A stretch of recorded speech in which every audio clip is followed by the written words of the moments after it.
नमस्कार दोस्तों, आज हम जिन ऋषियों को भूलते जा रहे हैं उन्हीं की वजह से आज भी भारत खड़ा है और उन्हीं में से एक नाम है महर्षि भारद्वाज। यह कथा उस ऋषि की है जिनका ज्ञान शस्त्र से लेकर शास्त्र तक फैला था, जिनकी साधना से गुरुकुल जन्मे और जिनकी परंपरा से भारत मेरुदंड मजबूत हुआ। भारतीय इतिहास में कुछ नाम ऐसे हैं जिनका योगदान इतना व्यापक है कि उन्हें किसी एक विषय में बांधना असंभव है। महर्षि भारद्वाज ऐसे ही ऋषि थे। वेद, आयुर्वेद, शिक्षा, खगोल और राष्ट्रबोध सब में उनकी छाप है। दुखद सत्य यह है कि आज हम उनका नाम तो जानते हैं, पर उनका कर्म, दृष्टि और प्रभाव धीरे धीरे स्मृति से मिटता जा रहा है। कहा जाता है कि महर्षि भारद्वाज का जीवन आरंभ से ही असाधारण था। बचपन में ही उन्होंने देखा कि संसार की सबसे बड़ी शक्ति बाहुबल नहीं, बुद्धिबल है। वनों में रहते हुए उन्होंने वर्षों तक तप किया, ऐसा तप जिसमें भूख, नींद और सुविधा सब पीछे छूट जाते हैं। उनकी जिज्ञासा केवल क्या तक सीमित नहीं थी, बल्कि क्यों और कैसे तक जाती थी। वे कहते थे, ज्ञान वह नहीं जो संग्रहित हो, ज्ञान वह है जो जीवन को ऊंचा उठाए।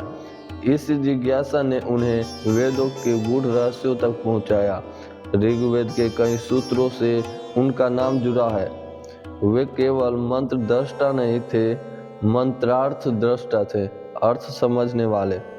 ऋषि भारद्वाज का एक अत्यंत महत्वपूर्ण योगदान आयुर्वेद से जुड़ा है। परंपरा में आता है कि उन्होंने रोग, औषधि और जीवन शैली को एक समग्र विज्ञान के रूप में देखा।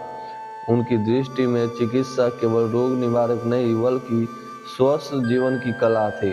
उनकी परंपरा से आगे चलकर धन्वंतरि, चरक जैसे आचार्य हुए। यह कोई संयोग नहीं था, बल्कि ज्ञान परंपरा का परिणाम था।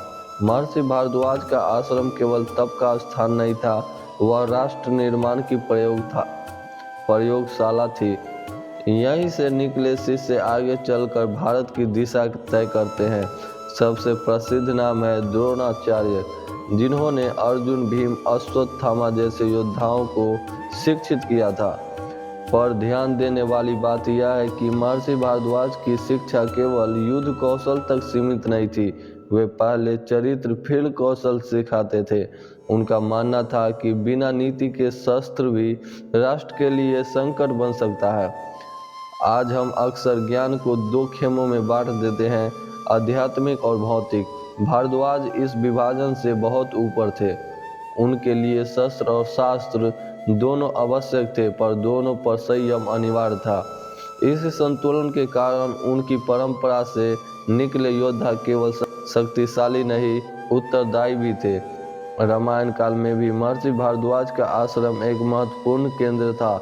वनवास के समय राम, सीता और लक्ष्मण का उनके आश्रम में आना केवल अतिथि सत्कार नहीं था, बल्कि धर्म की मौन शिक्षा थी। उन्होंने राम को राजधर्म और लोक धर्म दोनों की याद दिलाई। हम क्यों भूल रहे हैं महर्षि भारद्वाज को?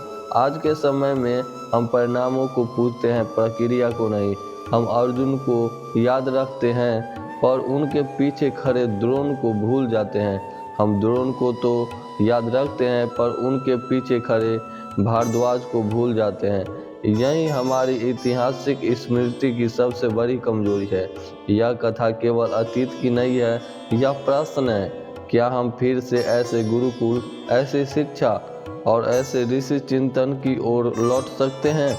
महर्षि भारद्वाज को याद करना पर्याप्त नहीं है, उनकी दृष्टि को जीना ही सच्ची श्रद्धांजलि है।